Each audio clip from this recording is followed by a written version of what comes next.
Oh, wow. Heartbroken, I guess would be the word. She was just so thin, and just looking at her, it was one of those situations where it was like, okay, we need to gather up what we can, videotape, document everything we can, and then get her attention right away. It was heartbreaking. I usually work behind the scenes, but when we saw her and her brother come in, it was just absolutely shocking. I mean, you always see the animals on TV and the commercials and on some of the programs, but when you see them in person, it's really hard to convey how upsetting it is.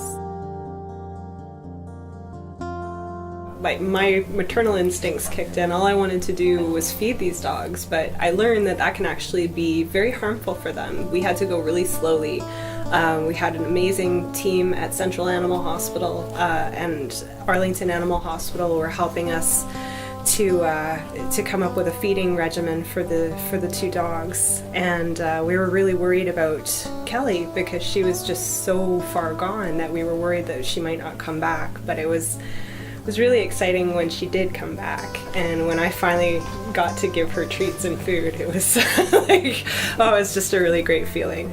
We have a great team at the Saskatoon SPCA. Our animal care staff, our animal protection officer, everybody really came together. It was a really wonderful team building exercise. Everybody cared about these dogs. Everybody cared about Kelly. Everybody wanted to see her succeed. And so we were doing a lot of behavior modification programs, getting her really ready for adoption, so she would just show so well on the adoption floor, and it worked. I think she was on the adoption floor for a day before she went home. So, mission accomplished. We have a couple of really special volunteers, Jade and Amy, who we get them to deal with our really special cases, dogs that have been shut down, dogs that need a little extra attention, and they did an amazing job getting these guys ready, giving them lots of time and patience and teaching them manners, taking them out in their little coats because they were so skinny, wearing adorable little coats. And yeah, they did a fantastic job. And they named them too, and if it wasn't for them, I don't think that they would show quite as well. Well, we went in and we walked through, and then we saw her in her cage, and we thought, okay, now we need to go to the front and somehow take her for a little walk or find out what it's like. So we went in, and sure enough, they said, oh, they loved Kelly, or Gia, she was Gia. Yeah. So they loved her, so I thought, well, we probably will too. So we went in and we got her, and we were really excited about having her. And sure enough, we took her for a little walk. She was great. And then, of course, played with her in the playroom. Our biggest story is the one, she's the fridge napper. The fridge raider, she's the fridge raider. This happened about a week ago, so this is all new.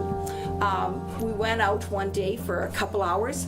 We come back, and it was a container with noodles, and she also had some cheese, and she had some tomato sauce to go on the noodles. So she raided the fridge. Amazing. It's just amazing. I want to cry. She's so happy, and she just looks so good. I know. I want to cry too. I know.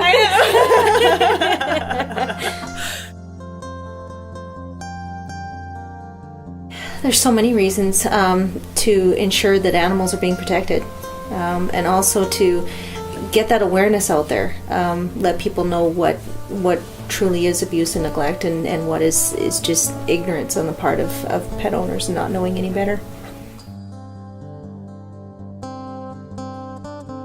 Contact us immediately. Contact the SPCA and be as informative and as clear and concise as possible. Give us as much information as possible to be able to go out and assess the best we can. Contacting legislators and researching what it is that the animal laws are in the province and in the country, And in order to enact change, you just have to make your voice known and your displeasure known. If you don't like the way the laws are, the only way to change them is to notify people and make that awareness that it's not satisfactory. It needs to be changed, and people need to be aware of what the laws are and what we can and can't do. The Saskatoon SPCA receives no government funding. If it wasn't for the donations of caring people and fundraisers that we hold throughout the year, we simply wouldn't have the funds to care for dogs like Kelly. And that would be a real shame. Like, we definitely want to see these animals thrive. We know how great they are, and we just want to give everybody a chance to see how great they are and how they can shine. We knew that this was going to be our Kelly. So as far as adopting a dog or any kind of animal, you have to really get that feeling that this is going to be your dog, and this is the animal that you want, or a cat, and they'll show it to you. You'll know right away.